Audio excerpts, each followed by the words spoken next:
Haadha galaan dhoksaa.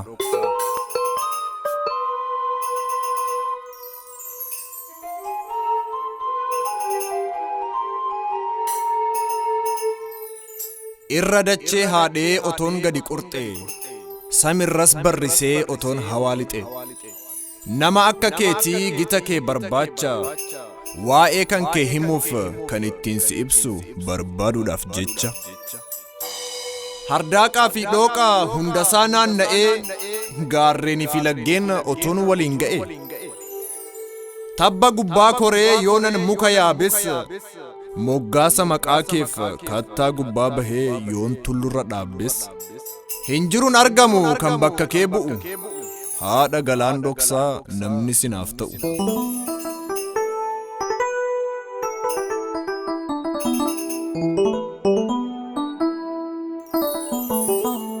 Lafee dugda keessaa ati wirtuu kooti, dhuka lafee keessaa miira kooti ati.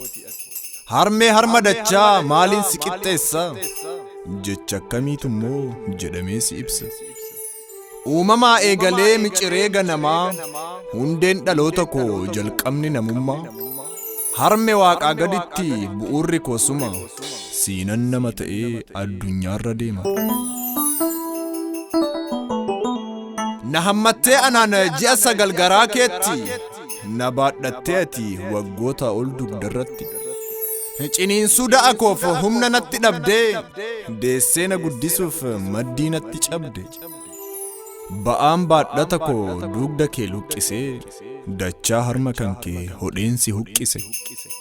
Urgaaf bulgaa kan koo dandeessuu hundasaa, maaliin si qixxeessa haadha galaan dhoksaa. Gufataa ol ka'aa tabba qilee ba'aa garaatti na baattee, ciniinsuun da'a koo humna kee laaffisee hafuura si kutee. Kaman himee dhiisaa waan ati naaf taate, ormaa ol na dhaabuuf harmee na guddisuuf gaarri ati dhiibde. Siin jiraadhe siin gammada koflee seeqee, siinan deeme siinan fiiga as achi burraaqee.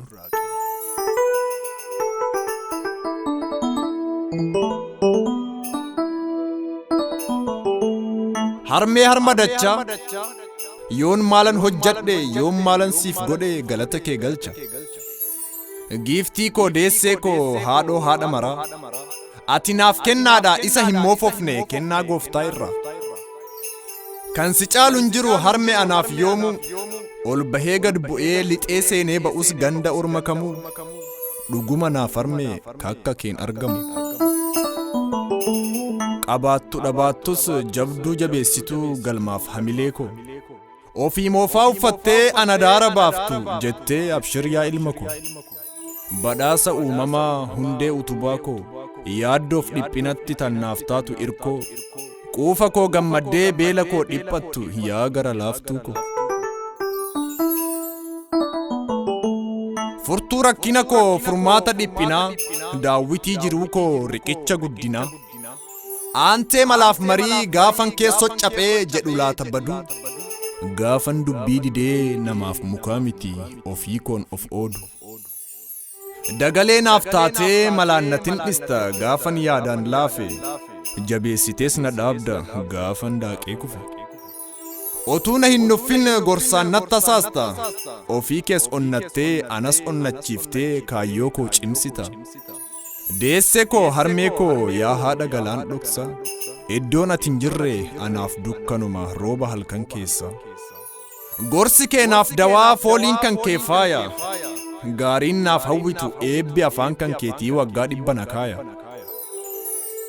Haasofni kee gorsa eebbi kan kee qorsa, deessee koo harmee koo yaa haadha galaan dhoksaa.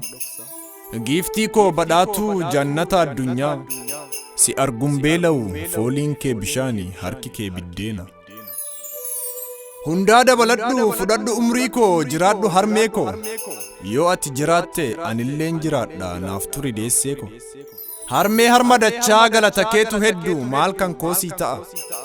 Silaa ansi ta'eet caba kee an cabee madaa kees madaa'a.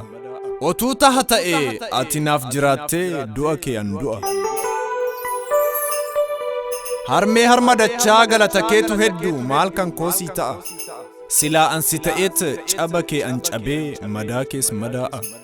Otuu taha ta'e ati naaf jiraattee du'a kee an du'a.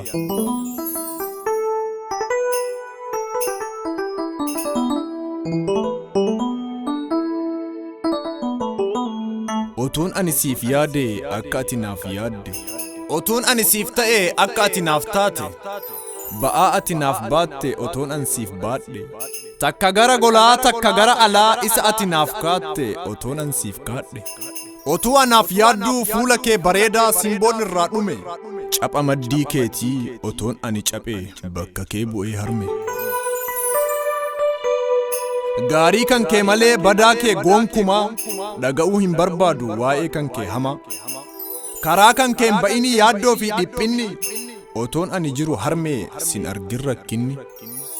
Bakka yaada keetii ijaajjadhee dhaabbadhee otoon sin garsiisini. Giiftii koo deessee koo duutumti hadaraa addaan nun saamini. Fageenyatu hamtuudha maal godhan silaayyuu na yaaddus jabaadhu. Sabbata jirbiitiin mul'ii jabeeffadhu. Yoo lubbuun jiraadhe lachittuu sin arga. Nagaa koo naaf kadhu naaf ta'iitii nagaa. Nagaa koo naaf kadhu naaf ta'iitii nagaa. Naaf ta'iitii nagaa.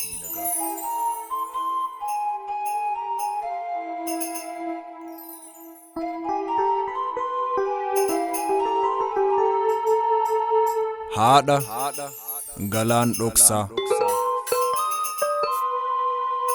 27/2/18 Jarman Nuunenberg Shaggaa Baadiyyaa.